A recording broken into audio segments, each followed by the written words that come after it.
చంద్రబాబు మోడీని రహస్యంగా ఒక ప్రశ్న అడిగాడు. అయ్యా, మహాబలుడైన జగను ఎట్లు ఓడెను? దానికి సమాధానంగా మోడీ చెప్పాను, అంటే భారతంలోదనమాట, నా చేతను నీ చేతను తిట్లు తిన్న పవనుని చేతను ఆస్తి అడిగిన చెల్లి చేత తల్లి చేత సచివుడగు సజ్జల చేత అరయంగు జగను దోడే ఆరుగురి చేతను.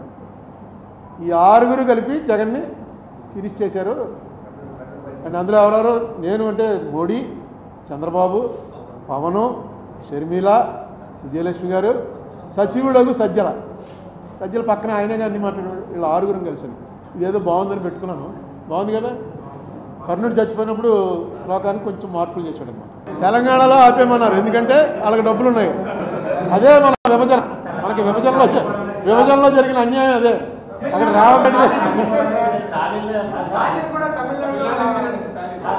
మంచి నిర్ణయం.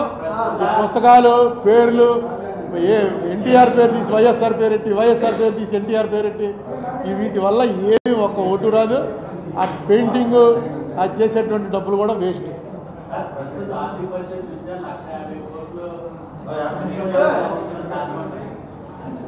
ఇప్పుడు చంద్రబాబు నాయుడు సీఎం అయ్యాడు, ఆయన ఇవన్నీ తెలిసే చెప్తాడుగా.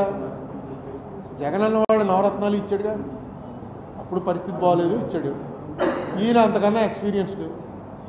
సో డెఫినెట్గా ఇవన్నీ చెప్పేటప్పుడు ఎంతో కొంత చూసుకుని ఉంటారు. తర్వాత ఏం చేస్తారో తెలియదు, కానీ ముందు ఆల్రెడీ 7,000 ఇచ్చామన్నాడుగా, 7,000 ఇచ్చేస్తారు. నేను అనుకోవటం నెక్స్ట్ ఈ నెలాఖరు అయ్యేటప్పటికి లెక్కర్ దాంట్లో కూడా ఫైనలైజ్ చేస్తారు. ఆల్రెడీ టెండర్లు పిలుస్తున్నట్ట, మళ్ళీ పూర్వంలాగే ప్రైవేట్కి ఇచ్చేటానికి. ఇప్పుడు వాళ్ళకి తెలుసు, జగన్కి అయితే first time CM. Chandrababu Naidu ఎన్నోసారి, ఇది 4వసారి 5వసారి 4వసారి. తెలుసు కదా ఏంటి ఎలా నడుస్తుంది, ఏంటి తెలుసు. ఖచ్చితంగా నేను చెప్పాను కదా, ఈవీఎంలతోటి ప్రతి ఎలక్షన్లో చెప్తున్నారు. ఇప్పుడు ఎలా తయారైందంటే చూసుకోండి, పాత పేపర్లు అని పేపర్లు కూడా పెడుతున్నారు.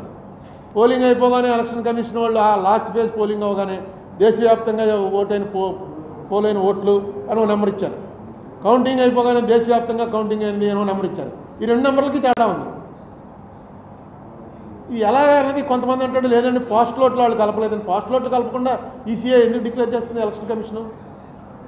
అసలు దీని మీద వెళ్ళి ఇప్పుడు చంద్రబాబు నాయుడు గారు తెలుసుకోవాలనుకుంటే 5 నిమిషాల్లో కరెక్ట్గా వచ్చేస్తుంది.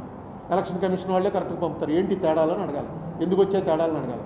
నాకు ఒక ఆయన రాయలసీమ ఆయన ఏం చెప్పాడంటే, వాళ్ళ ఊర్లో ఓ బూత్ ఉంది. ఆ బూత్ ఎప్పుడు రిగ్గింగే, ఈవీఎంలు వచ్చినా రిగ్గింగే. లాస్ట్ టైం ఆ ఊరిలో ఆ రిగ్గింగ్ చేసే మనిషి ఒక పార్టీలో ఉన్నాడు, ఈసారి ఈ పార్టీలోకి వచ్చాడు. అందుకని ఆ మనిషి కూడా అందరికీ తెలుసు.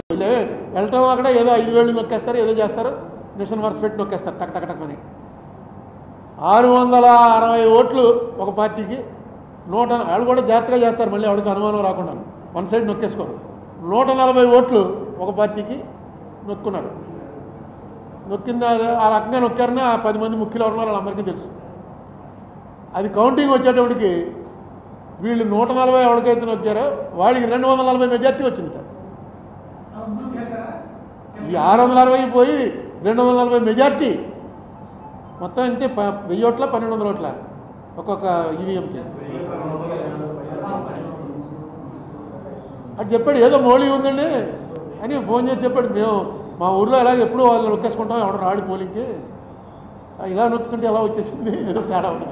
కానీ నువ్వు చెప్తావా వచ్చంటే మేము ఎక్కడ చెప్పండి, మేమే నొక్కేసుకున్నాం అని. మరిన్ని వీడియోస్ కోసం ఛానల్ ని సబ్స్క్రైబ్ చేయండి, లేటెస్ట్ అప్డేట్స్ కోసం వాట్సాప్ ఛానల్ ని ఫాలో చేయండి, అండ్ లింక్ డిస్క్రిప్షన్ లో ఉంది.